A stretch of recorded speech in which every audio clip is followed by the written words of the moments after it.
अल्लाह को कसरत से याद किया करो। मनकूल है कि जो कुरान में परवरदिगार आलम ने ज़िक्र कसीर कहा है, हुक्म दिया है, दर हकीकत ये तस्बीह जनाब फ़ातिमातुज़ ज़हरा सलामुल्लाह अलैहा है, जो 34 मरतबा अल्लाहु अकबर, 33 मरतबा अल्हम्दुलिल्लाह और 33 मरतबा सुबहान अल्लाह है। ये तस्बीह जनाब फ़ातिमातुज़ ज़हरा सलामुल्लाह अलैहा इमाम जाफ़र सादिक अलैहिस्सलाम फरमाते हैं कि अगर कोई वाजिब नमाज के बाद किबला से मुनहरिफ होने से पहले तस्बीह जनाब फ़ातिमातुज़ ज़हरा पढ़े और अपने गुनाहों की बख्शिश परवरदिगार आलम से तलब करे तो अल्लाह उसके तमाम गुनाहों को माफ़ फरमा देता है।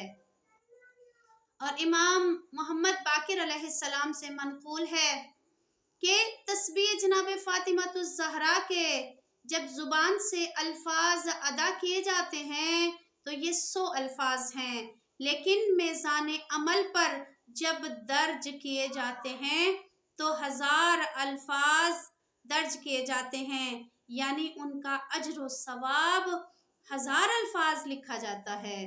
और ये वो तस्बीह है कि जो खुदा को राज़ी करने का सबब है, जिससे शैतान दूर भागता है।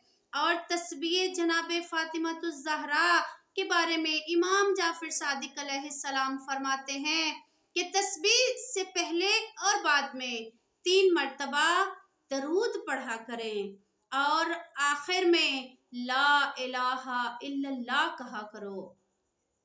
और फिर फरमाया ला इलाहा इल्लल्लाह तस्बीह के बाद ये वो जुमला है कि जिसका सवाब शुमार ही नहीं किया जा सकता। और इमाम मोहम्मद बाकिर अलैहिस्सलाम फरमाते हैं कि इस तस्बीह से बढ़कर और कोई तस्बीह नहीं। अगर कोई और तस्बीह होती तो रसूल खुदा ख़त्मी मर्तबत अपनी बेटी को वही अता करते, इससे बेहतर कोई अमल नहीं। अगर कोई और अमल होता तो रसूल खुदा ख़त्मी मर्तबत अपनी बेटी को वही अता करते।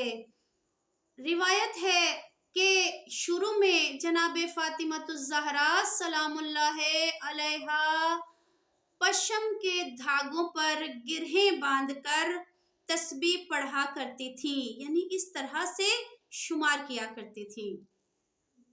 लेकिन जब रसूल खुदा सल्लल्लाहु अलैहि वसल्लम के चचा जान जनाब हमज़ा की शहादत हुई तो आपकी कब्र मुतहर की मट्टी उठाई और उसको गूंद कर छोटे छोटे दाने तैयार किए।